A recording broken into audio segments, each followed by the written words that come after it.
അവധിക്ക് പകരം മഴക്കാല അവധി നൽകുന്നത് ചർച്ചയാക്കാമെന്ന് പൊതുവിദ്യാഭ്യാസ മന്ത്രി വി ശിവൻകുട്ടി.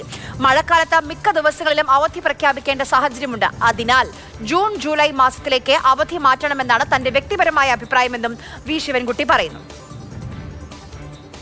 അപ്പോൾ ഈ മഴക്കാലത്ത് ഒരുപാട് ബുദ്ധിമുട്ട് കുട്ടികൾക്കുണ്ടാകും.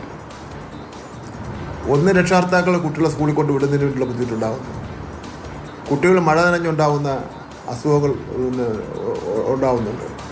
പലപ്പോഴും ജില്ലാ കളക്ടർ രാത്രി എത്ര മണിക്കാണ് അവധി പ്രഖ്യാപിക്കുന്നതെന്ന് ചോദിച്ച് കൊണ്ട് രക്ഷകർത്താക്കൾ വിളിക്കുന്നതിനെ ഉറക്കമൊഴിഞ്ഞിരിക്കേണ്ട സ്ഥിതിവിശേഷം ഉണ്ടാകുന്നുണ്ട്.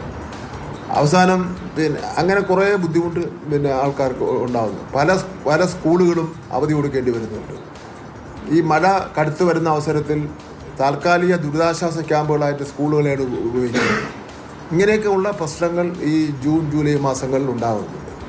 അപ്പോൾ അങ്ങനെയാണെങ്കിൽ നമുക്ക് ഏപ്രിൽ മെയ് മാസം അവധി കൊടുത്താൽ എങ്ങനെ ഇരിക്കും, എടുത്ത് 2 മാസം അങ്ങോട്ടും ഇങ്ങോട്ടും തിരിച്ചിട്ടാൽ എങ്ങനെ ആവുമെന്ന് സംബന്ധിച്ചിടത്തോളം വിദ്യാഭ്യാസ മന്ത്രി എന്നുള്ള നിലയിൽ വ്യക്തിപരമായ എൻ്റെ ഒരു ആലോചനയും ചില വിദ്യാഭ്യാസ പണ്ഡിതന്മാരെല്ലാം നിർദ്ദേശിച്ചിട്ടുള്ള കാര്യമാണ്. ഇതിപ്പോൾ ഞാനിത് പറഞ്ഞു വിചാരിച്ചിട്ട് ഇപ്പോഴേ ഇതിനെ സംബന്ധിച്ചിടത്തോളം നെഗറ്റീവ് ചർച്ച വേണ്ട. നമുക്ക് ഇത് ചർച്ചയ്ക്ക് വേണ്ടി നമ്മൾ വിദ്യാഭ്യാസ രംഗത്തെ എല്ലാ പ്രവർത്തനങ്ങളും ചർച്ചയിലൂടെയാണ് പരിഹാരം കണ്ടെത്തുന്നത്.